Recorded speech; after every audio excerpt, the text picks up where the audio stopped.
People, welcome back to Kop-Ish. You already know what time it is this Sunday. It's the big one. Another Wembley final against Chelsea, red versus blue. And who better?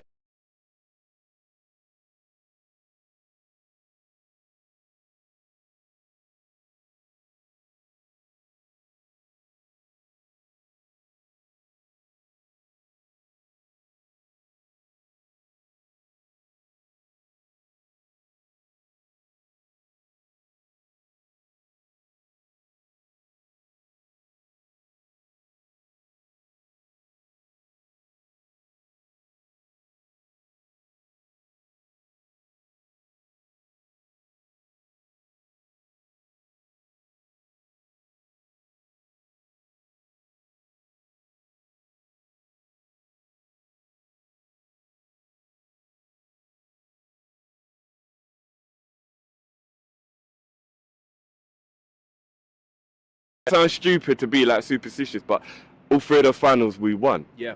So now I'm like, is it Chelsea's turn? I hope not. Do you get what I'm saying? And I think that's the thing that's like bothering me the most about it. Do you know what I mean? There's so many narratives coming into this game as well. Like there's the 3 finals in a row, obviously the 2 Wembley ones, penalties, but then there's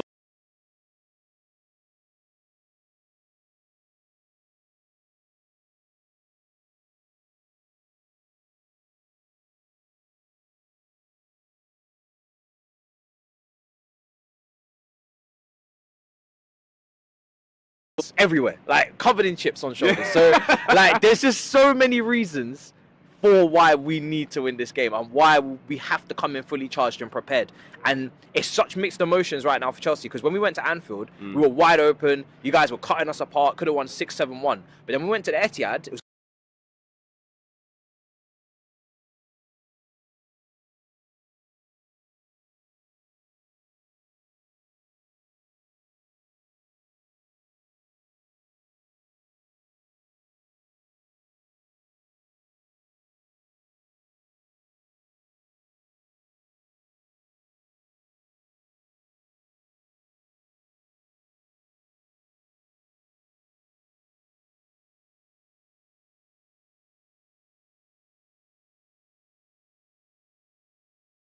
Yeah, we're going on who's available, and this is the crazy part. Yeah. I don't even fully know who's available. So Pep's talking about maybe Nunes, maybe Salah. I'm like, bruv, Salah and Nunes will be there. I've seen this game from Liverpool before. I've seen you guys. You say that, you know, a player's not going to be around or they're not going to be available. They always make it back on time, every time. So I'm not going to even for a second have any hope that Liverpool are going to have a little bit of a weakened front line. The main hitters will be there. I know Trent's not there. I know Alisson's not there, but the main hitters will be there. You see, the thing is, bro, I don't know, based on the fact that obviously we was talking before we started filming, and there's 3 months of the season left. And that makes me think that they might not risk a player who, especially Szoboszlai, because his hamstring injury went again when he came back. So the worst thing to do would be for him to come back, go, come back, and not be sensible to make sure that he's ready to be back. Because if it goes again, if you pull your hamstring 3 times within a short space of time, you pretty much might need an operation, or do you know what I mean? And you could actually do long-term damage. And you've got big games coming up: Premier League, Man City, Europa League's coming up as well. So yeah, I get you. You know what I'm saying? And remember as well, Salah was a hammy, so you got to be very careful with that as well. Nunes, I think, was one of those ones where he could possibly be, because his was precautionary, so he didn't fully injure himself. Whereas Mo felt something from what he'd been out from, and Szoboszlai obviously had a reoccurrence. So, all right. Let's start with the goalkeepers. For both of us, I think it's pretty easy who's going to play. You know what I mean? Petrovic, I'm never going to lie, he's been a bad boy. Like, he's actually been a bad boy. Like, I'm not even going to front. I'm not going to do the rival thing. I'm not going to whatever. Like, he's actually been a bad boy. But I don't know how much you pay attention to Keller. He's a bad man himself. Like, he is very good. No, No. He is. No, I remember the penalty shootout. So I remember him. We remember. We remember. He's your cup goalkeeper, isn't he? So he's always playing in these. So maybe even if Alisson was fit, maybe he would still play. I don't know if Klopp's got a strict rule on that. No, he would have. He would have played this one. So, but for me, I really got to get Petrovic in there, because I know I'm not going to get too many man in. And my argument for Petrovic would be he's played more games. He's now dislodged Sanchez as number 1 for all Chelsea fans. Sanchez is now definitely on the bench, even when he does come back. And he's really not made any mistakes. Like, the goals we've conceded have either been real close proximity or bad defending. Like, he's not making any errors.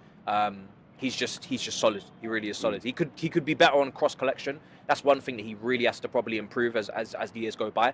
But apart from that, he's been really good. Do you know, I kind of got to agree with you. Like, I don't think overall he's a better goalkeeper than Kelleher. But you're right, his form and what he's been doing this season, it is better. Like, I can't just sit here and like, you know what I mean, or stand there and like, as well, Alisson always plays, so yeah. I begrudgingly, I you know you're gonna get a lot on the back four. Let's be honest. I'll have to surrender that one.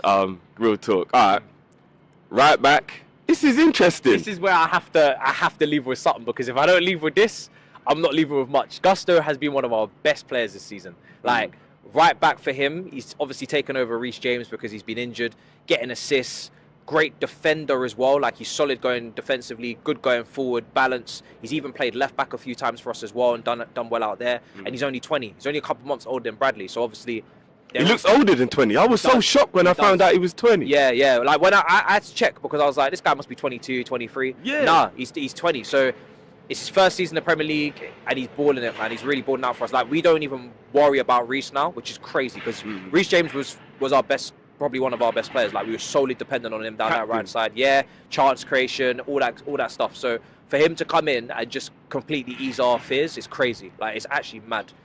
We need a player like him on the left back position, which I will be probably surrendering. But here's the mad thing. Even though I agree with you that Gusto has been playing really, really well. Yeah. Bruv, Conor Bradley's he's a different kind of sauce. I'm not even gonna front, bruv. He's a different kind of sauce. Player of the month officially in the league. You know what I mean? Like I'll say, so my thing is, right, is I've been arguing to say that when James comes back, we need to find a way to play Gusto and James. Is that how Liverpool fans feel about Bradley now as well? That him and Trent have to play, or is Trent just gonna put Bradley back on the bench? It's tough. If you speak to anyone else in the Kopish community, then they will say that Trent is just a midfielder now. That's what I'm saying. And that's what I'm saying. And the wickedest thing is with Joey G, who obviously you know personally as well. Yeah. I love that kid. Yeah. I don't even think we need Trent at right back anymore. We've got Joey and Bradley now. Like, I don't actually think we need him anymore. So he's not good enough defensively to leave Bradley out. Bradley's tenacious. I saw what he did to Martinelli at the Emirates when he played for those cameo minutes. Nah, man, Bradley ripped us up at Anfield as well. He's a proper player. This is peak. I can't lie. Is this one we might have to leave to the people then? Because I think we're both gonna be like. Do you want to put Bradley right back, Gusto left back, or do you really want one of your left backs in? Because I feel like Joe probably does deserve it. Robertson's obviously the better player. See, that's where it gets techie, because you're right. I'm going to surrender left back. I can't lie. Joe and Robbo are like proper left backs that would be like weird. I think we'll have to leave it to the people. Let's leave it to the Gusto or Bradley people, and let's not be biased as well, people. Let's not be biased. Let's leave it to the people, Gusto or Bradley, because both are playing really, really well. Both are young, brilliant fullbacks. So, do you know what I mean? The future looks bright in the right back for both of us. For sure. Now, coming off the back of the City performance, it's going to be a bit of a mad one here at centre-back. It's going to be a bit of a mad one. But surely, because let's just do both at the same time. There's no point like beating around the bush. Surely, as brilliant as the performance was at Chelsea, there cannot be a way to get anybody above Kanate and Verge. I'm not a shameless man. I am a shameless man. That's a lie. But not today. Not this shameless. It's Virgil and it's Kanate. It's not even a conversation. It's not even a deliberation. It's not even a situation. It is done and dusted. I love Colwell. He's now at centre-back. I think he's had a rough season at left-back. He's now been moved into his better position. I think he's got potential. You guys wanted him. I don't think you were wrong for wanting him. I think Disasi had a great game at Man City, but there's levels to this game. There is levels to this game. Van Dijk and Kanate have been some of the best centre-backs in Europe. Obviously, Gabriel will want to be in that conversation, maybe Saliba, but he's had a bit of a dip recently, so I think he's probably fallen down the pecking order a bit there. But nah, high line as well. Yeah, high line for life, these two, yeah, for sure. Yeah. No, respect. 100%. Respect. Just on that briefly, because, like, we were really, like, Colwell heavy and with all the rumours and all that, and, like, I think he's a brilliant player. Yeah. Do you think that the hype that happened in the summertime was worth it. Because obviously, as a Chelsea fan, you know, you have the best way to look at it. We have Kwanzaa coming through as well. Yep. And I'm not even saying Kwanzaa is better than Colwell, because that would be silly to say. But what Kwanzaa's done is he's shown we don't maybe necessarily need to spend 70 million on a player that might only be a little bit better than him. But generally speaking, how do you feel about Colwell? I'm still just as high on him as I was when he first left for Brighton to come back here. I think obviously there's parts of his game he'll have to improve. I think, you know, strength, shoulder to shoulder, he's been bullied a few times, but he's a very good player. He's such a good player on the ball. He's a great passer, breaks lines for fun, carries it quite nicely as well, and he's young. You know, we know centre backs don't peak until late 20s, you know, 30s. So I'm not worried about Colwell at all. I knew his first Premier League season at Chelsea was going to have a few errors in there. I definitely didn't know he was going to play left back. I knew if he played left back, there was going to be problems. He was getting cut up by wingers and, you know, all these things. He's not a left back. So, yeah, man, I've got no concerns with Colwell. You know, he's one of our own. He's from the academy. So we're always gonna be backing him because we know he's quality for sure. We saw it at Brighton. Yeah. Possibly Colwell and Kwanzaa could be the future. Who knows? Is Kwanzaa in English? Yeah. Yeah. Well, you won't be here by now. Both 20 as well, right? Yeah. I was going to say Southgate, but you won't be there long enough to see this one. but you're right. Like mid-20s is when you kind of start peaking. Both of them could be the future England. 100%. Like, could be 100%. I hear it. That should be a combination for sure. The thing is with centre backs though, is there's always got to be an aggressor, an enforcer, and then obviously a more calm drop-off type player to have the balance. So I don't know which one of those would suit which one, but yeah.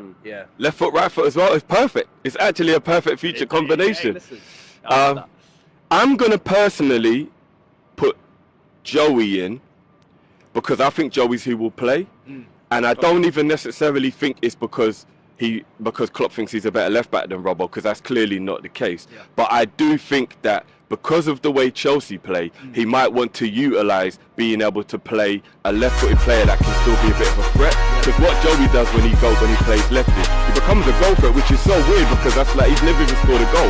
But ever since he's moved to left back, he's actually getting closer and closer to his goal. Do you know what I mean? The shot's coming inside, and I'm seeing he's trying his best to get that goal because I'm seeing him cutting, and the shots are just wide of the post. I'm thinking soon it's gonna come soon. So.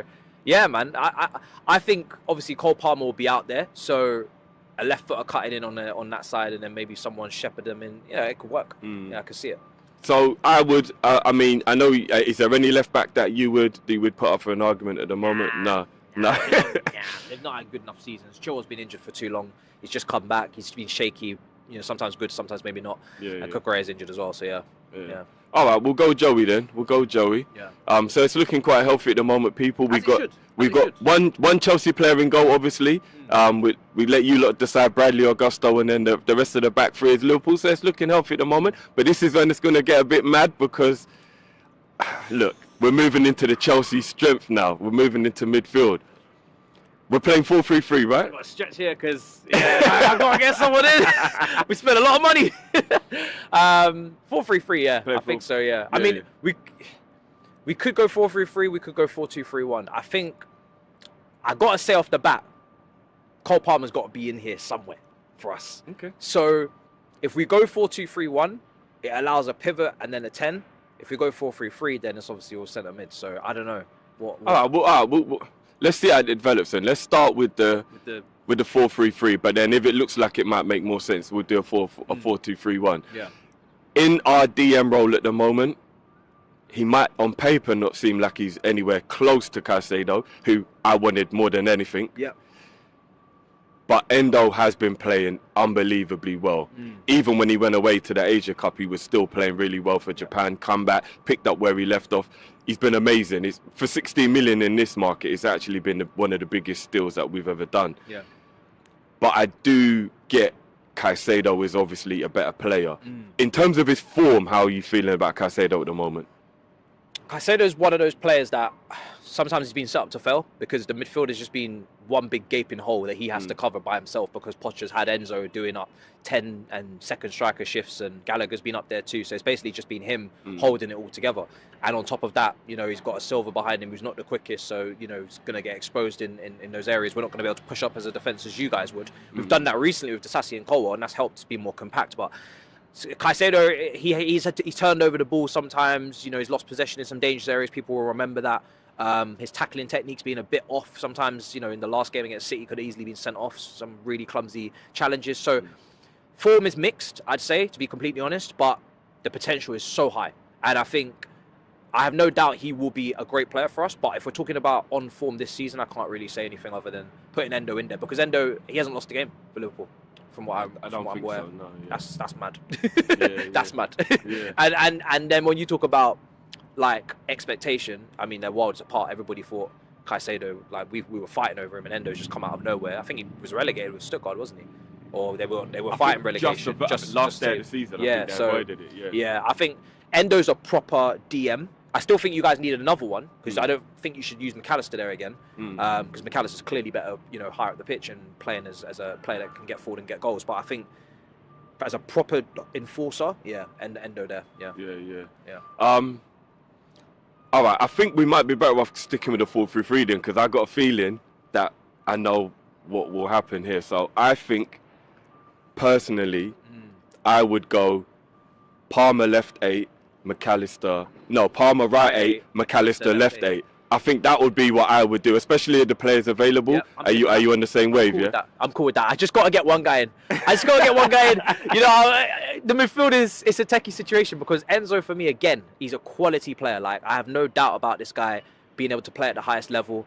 We've seen at City that he's got that scrappy, you know, due diligent nature about him. He will get stuck in. He's South American. Argentina didn't win the World Cup from him being lazy in midfield and nonchalant and whatnot. Him and McAllister. Another player that I wanted. Yeah, he's a quality player. But again, Poch, he's been sometimes misused him. And also the team is a mess at the moment. You know, it's not really consistent. It's very up and down, and that's difficult. So sometimes Enzo's had poor games, don't get me wrong, but a lot of the time I've been looking at thinking, Poch, why are you playing him as a 10? Why are you playing him as a second striker? Why is he making runs in behind? So, yeah, it's been a strange one. Mixed season for him. We've seen glimpses of his quality, but not as consistent as McAllister. McAllister in the 6 has made a few errors I've seen, but he's also had very good games there. And I'm like, you're not even a 6. So, and I know as an 8, I know what he's capable of. I think the quality between these guys is not that big. It's the price that is. Because we obviously had to overpay, because you guys were involved in one of the deals, and obviously Benfica, Rui Costa wanted to do a madness on deadline day. But McAllister is a £70 million midfielder. So just because he costs 35 million, no one should be looking and thinking he is that. He's not. He's a £70 player, £70 million player that you man found some crazy release clause that no one knew about, and you took advantage. But he's a quality player. No, I don't know why Man City didn't go for him. Honestly, I'm absolutely over the moon with it. He was the player I wanted more than anyone. Him and Caicedo. I remember thinking, you can't really raid Brighton twice. So I thought we'd only get one of them. Not really working, but you know. In the same summer, did you raid them in the same? Taking Sanchez, Caicedo in the same summer there, just gone. Cucurella the summer before. The manager Graham Potter, the assistants. The whole staff. Yeah, we just took their sporting director. I think he's now going to be multi-club model. Paul Winstanley we took before. So the guy that replaced Paul Winstanley, we now took him, Paul Jewell. Right. We're mad. Right, now Brighton must hate you. It's going to turn into a derby soon. They're making a lot of money out of us, I'll say that. Then they're ahead of us in the table. It's embarrassing. So I agree with that. I think the balance is perfect as well. Palmer, I'm not going to lie, he's been balling out. Like, I don't know why City got rid of him, if I'm being completely honest. I don't get it. I get he wanted game time, but a player of that quality, you just ask him to just wait. What the hell was that all about? Like Kamara's replacement right there. And he's been your best player pretty much this season, isn't it? He's been incredible for us. Like, Palmer for me has been he's been a talisman. I know he's putting away penalties and people will be like, oh, that's all he's doing. But when you watch him, not making people, lovely little bits of trickery, the chance creation, the hard work off the ball as well, he really puts in a shift. He's been quality for us. So to have a player like him, young, come into a team as dysfunctional as this, and just hit the ground running, and so far has not been affected, because usually players come here, they start off well, and then they get consumed in the chaos, and then they just fall off. He hasn't done that yet. So yeah, man, he's been quality. He has to be in the team. No, I agree. I do agree with that, especially with us having all the injuries. Palmer 100% in there. Now, moving to the front line is where it's going to get mad, because I genuinely don't even know he's going to be fit, like as we was talking about. True. I think Salah will make the squad. I do feel like he will. The bench. Yeah. So therefore, right wing must. But here's the crazy thing: if he's on the bench, who would you be playing from the right wing? It'll be Sterling, Palmer, I think one of those two. Maybe Madueke, but I think it's probably going to be Palmer or Sterling, yeah. He might put Palmer as a false 9, press from the front, Sterling on the right, Jackson on the left. So it will be interesting to see what he does, but it will be Sterling or Palmer. And Palmer's already in the team, and Sterling for me, he could go left wing, maybe over Diaz. I think that's a fairer fight. Salah, if Salah's even got one leg, he's in the team. Like, he's that good. I don't even think I feel right if Salah's not in the team. All right. No, I hear he's not like fully fit. I'm just gonna say that he's probably gonna be. All right, let's do 2 scenarios because I'm thinking we stick with this main team and then Mo goes on the right wing. Yeah. But we have an alternative scenario where Palmer becomes the left winger because Mo isn't playing in the game, and then would you be comfortable if Elliot was that right-sided 8? In that midfield, because he's been brilliant for us this season, and I don't quite think he can play left wing well, but left 8 he's really good at. So if Palmer was left wing, Palmer was right wing. So if Palmer was right wing, then we put Elliot right 8. I wouldn't be comfortable with Elliot over Caicedo or Enzo. I think he's had some good games, very good games, but I don't think, because he's not a consistent starter, Jones has, for me, been the guy that I'd look at more over the whole season and say, yeah, Jones has got to be in the team more so than Elliot. So he's definitely out, though. Yeah, he's definitely out. Yeah. Jones has been incredible this season. All right, we'll put Enzo in the 8 and Palmer right wing if Mo's not playing then. Okay. But then if Mo is playing, we'll put Mo. We'll put Mo, and then we'll have Palmer in the 8 in the midfield. Up front, I mean, I don't even know. I don't even know if you got a strike. If it was Jota, we would be moving on so swiftly. We've got Jackson, who can't finish. This is a good competition, because this is Cody versus Jackson then for the central role. But is it Nunes though? Or Nunes is not available. See, he's another 50-50. I don't know if we're going to risk him. I don't know. It could have been precautionary and he will play, and it was all smart to not play him against Luton to have him ready for this game. Or it might be that he's actually not ready because Pep Linders didn't give us anything. He literally just said, every day's another day, touch and go. We don't know, and I don't know if we're going to want to risk players with 3 months left, even though it is a cup final. Do we want to risk players? Bro, I have no idea. So, all right, so let's hit. Gakpo's had a weird season. Like, I've not really been impressed with Gakpo. He's played well recently. Yeah, he's played well recently. Nkuku's fit, but he's not a striker. I think for quality, he'd be able to go toe-to-toe for sure with your guys. But he's not a striker. He's more of a 10. Jackson can't finish. Probably stands a better chance at left wing, but that's maybe Diaz's spot. This is a mess. I wish Jota was fit. Just for the combined 11, not for the game, but for the combined 11. Because I feel like we're gonna have to put someone in here who doesn't really deserve to be in here, to be honest. Yeah. If everybody was fully fit out of the players that are available, I would definitely go Nunes. Yeah. I would definitely go Nunes. Even though he's mad and he's tapped, right? But he's got goals this season and he's got his numbers, but he scares me. Even he doesn't make me feel well. You don't know what he's gonna do. The crazy thing is, I fight with the Liverpool fan base on this a lot because I'm a Nunes guy and people are like, but and it's crazy. And even Tobes, I've been back and forth with Tobes on this on Twitter and all that stuff. Yeah. I think it's very disingenuous that people are saying we can't be talking about his assists because he's a striker when he's got 25 GA. He's playing wing a lot, to be fair to him as well. Yeah. 13 goals and 12 assists. It's crazy. Like, it is like, I know everybody's looking at all the misses and they're like laughing at them because he's got a couple of howlers. Don't get me wrong, like, I know he does. Yeah. But we cannot move away from the fact that 25 GA is crazy. 9 has really ruined him.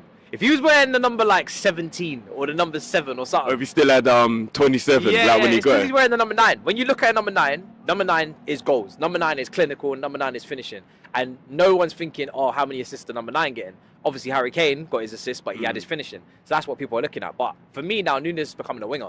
Because Nunes is not a player that I want to play in the middle, hold up the ball, bring us others into play, link up attacks. Which he can do, though. Yeah, but not as well as Firmino did. I still feel like Gakpo should be able to do that better than him.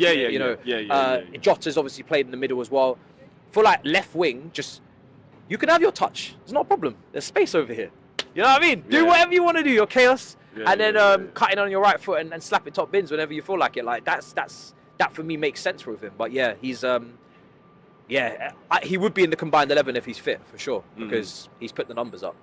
All right, so let's do another scenario then. We'll put Núñez there if he does play and if he is fit. If he's not, who are we going at? Cody and Jackson?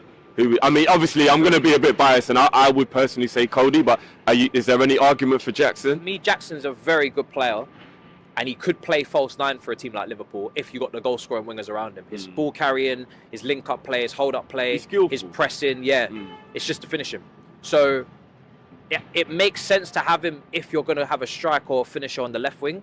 I'd have him in the middle if Sterling's not on the left, and I'd have him on the left if the striker's down the middle. That's kind of how I'd probably go about it. I don't know how Diaz has been mixed this season, though.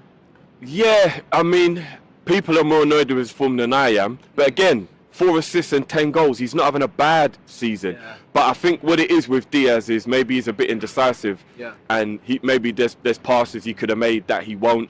And I think the main thing people are annoyed with is that when he first came, he was taking people on like it was a playground game. And then, out first 6 months. And then after the knee injury, people are worried that maybe the knee injury has like hindered his ability and he's lost a yard of pace that he can't do it anymore. Yeah. I think he does it in flashes now based on instruction. I think Klopp realised, because he used to be tired by like the 50th minute, and I think Klopp was like, yo, the Premier League, bro, is a madness. Slow down, because in Portugal, when you're tired, you can still play at the pace of everyone else. Yeah. In England, when you're tired, you get left behind. Yes. So I kind of also believe that, I mean, it could be copium, but I think that Klopp might have said to him, look, slow down a bit, bro. You don't have to take your winger on, your fullback every time. Yeah. You don't. That's not what you're in the team for. Yeah. And you also lose possession a lot more easily that way. We're trying to become a more possession-based team. The turnover is a mad thing with our high line. Yeah. Maybe Klopp is like, if we keep losing the ball and then we keep getting them hit us with a counter, I don't really like that. So when you see the opportunity, take it. Yeah. If not, recycle the ball though and keep possession. Yeah. But the fan base aren't happy with it. Yeah, they want the marauding wingers, just bend him man up, take him man on. Do you know what I mean? Because remember, he gave us a taste of it in the first 6 months as well. So it's tough when it's like Grealish at Villa. Like when you seen a player unshackled, freedom, license to do a madness, and then you go and put them in a situation where it's like, keep the ball, please. Recycled. It's like, excuse me. Like, this is not what we paid for. If we wanted someone to do this, we could have just signed, I don't know, like a midfielder and put him out wide. But I get it. I get it from Klopp's point of view. Because you play such a dangerous high line, you can't afford to just be turning the ball over like that. It's not feasible. Yeah. But Diaz, those numbers, I can't argue really with that. Gakpo, what's his numbers at? I feel like Jackson might have more. I think Gakpo's 3 assists. No, Gakpo is 15. Oh no, he scored past Luton. He's got 16 GA now, so that must be 4 assists, 12 goals for Gakpo. In all comps? All comps, yeah. I don't mind leaving with nothing. I'd like to leave with something, but I don't mind leaving with nothing because my attack is very inconsistent. Very inconsistent. I would even be arguing for Nkunku if he'd had the season I thought he was going to have. But obviously, he's barely even played. So, Diaz, Núñez, are we going to finish on that? Is fair. Yeah, Diaz, Núñez is fair. I'm calm with that. Gakpo is more iffy for me. I think probably maybe most of those goals probably come in Europa, maybe. That's probably where he's seen more game time. I'm not sure. I think he's got about 5 in this competition. Okay. 4 or 5. Is it in this comp? 4 or 5 in this cup. Yeah. So, for me, Núñez and Diaz would make sense. Yeah, I'm here for that. Whoa! I mean, that was cordial. that was very cordial. Very. I mean, I can't leave with more players with my team in 10th, your team in 1st. I have to come here and come get some scraps. You know what I mean? I have to be serious here. We can't leave. I've seen combined 11s, and I'm like, between Chelsea and Liverpool, I'm like, you can rate our players whichever way you want, but we are here and they are there, and that's where it is. Like, you have to. It has to make sense. I respect it. No, I respect it, man. I mean, just to finish up then with a prediction. Well, I'm gonna be honest with you. Even though we've done that 11 and it looks all good, we are really down to the bare bones at the moment. We are, and I'm just worried that this Chelsea team's going to be pulling out that performance they did against Aston Villa in the Cup. They're going to be pulling out that Man City performance, not that one when they came to Anfield. And that's what's crazy. Your team is so Jekyll and Hyde. Yep. Even you must be frustrated as a fan. I don't know what I'm going to get. I don't know what Chelsea's going to turn up. So if that Aston Villa Chelsea turns up, we could be in trouble because that was one of the best performances I've seen, period. Not even just from Chelsea. Of all the games I've watched, even though I hated it because I wanted Villa to go through, I personally looked at it and thought, no, one of the most complete performances I've ever seen. You battered them Yeah, in their own back garden. Like, it was almost flawless. Wild, So if that Chelsea turns up, I'm worried. But then if the Chelsea that came to Anfield turns up, then I'm not worried. So, I mean, what Chelsea do you even think will turn up? I think it has to be the Chelsea versus City. But it could easily be anything, because Pochettino is unpredictable right now. He's unpredictable. Sometimes he wants to go for games and be attack-minded and compete and give it a go. And sometimes against City, one time, he's decided to go a bit more pragmatic. So I have no idea what he's cooking up in the lab. It's a final. He's got a record here, which is not great. Obviously at Tottenham, he hasn't won a trophy in his country. He's got a monkey on his back. So he could do anything out of pure desperation for Could he overthink it? He could, because he really needs to win the cup. I know he knows that. The club knows that. He knows that. He's got pressure on him. The players need to win something. It's massive for us. Like, this is a huge, huge game. For you guys, I think it's a big game. Of course, any final is, but you've got other things to go for. We don't. You know, FA Cup is still a long way away. This is big. I think you make the final of the FA Cup for some reason. I hope so, because we need to try and go as far as we can in that. I think you're going to be a cup team this season. Yeah, I do. We have to. We're not a league team. We're not a league team, so we better be a cup team. Yeah, no, I hear that. I'm gonna go. I have to stick with my boys. Even though we're a depleted squad, I have to stick with my boys. I see one of two scenarios. I either see we win this game 2-1 in 90 minutes, or we win it on penalties. Okay. They're the two scenarios that I can see. Where are you feeling? I've got a 2-1 Chelsea win, and I've got no penalties. We're not doing penalties. No penalties. No.